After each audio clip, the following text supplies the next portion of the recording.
right, now we're moving on to defining our place. Defining our place. You guys ready to report out?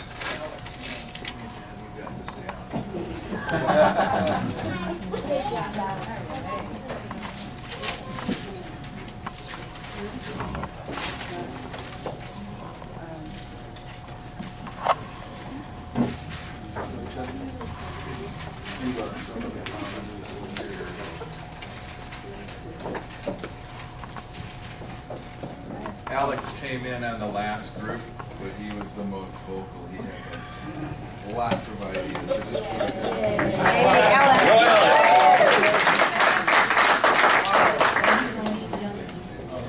It says list common themes, new insights, learning, meaning, what impact does this insight or learning have on our neighborhood? We came up with protecting nature, the river, how it's unpaved, the wildlife corridors, a community garden, need fruit and vegetables. Our community, we don't have anything for, like she said, seniors or anybody like that to have any access to fresh food. So it'd be nice if there was some kind of, like she said, mobile service or something around here where seniors and elderly people or disabled people can get fresh vegetables and food and things like that. One thing I've noticed at every table I've been at, everybody wants a grocery store. We don't have a grocery store.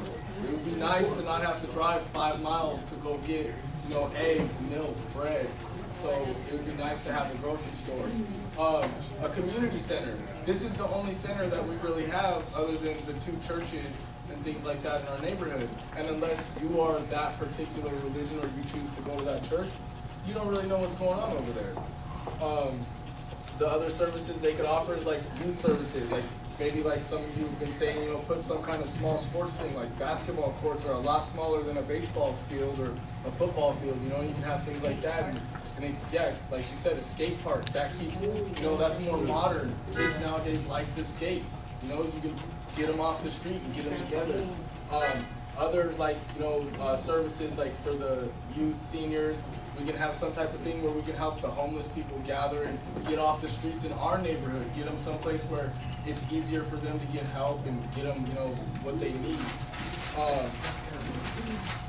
Like at Fairmount Park, how it's so big and they already are there, and the city has already taken that upon themselves.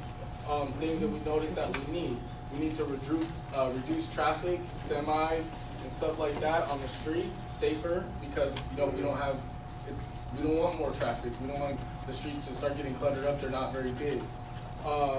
We need to locate.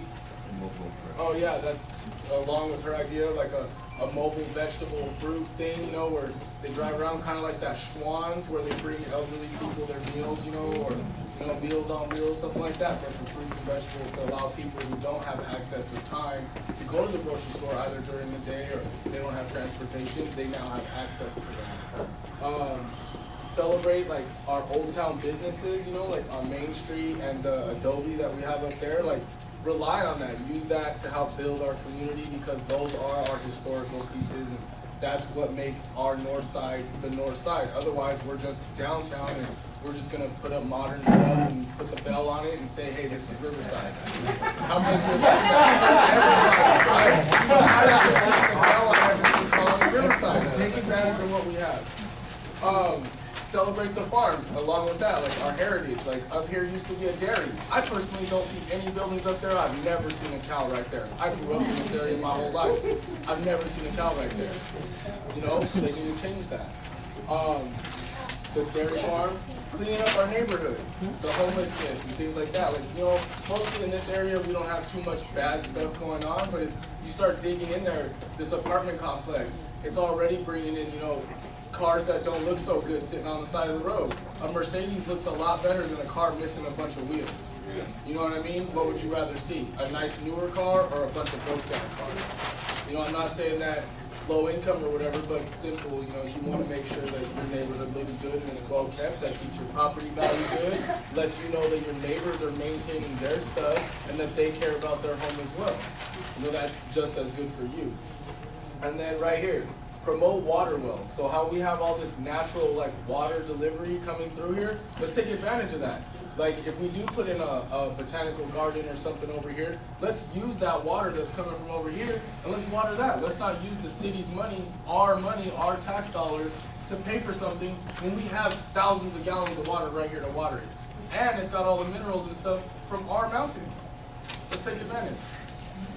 Does that sound like a place you want to be?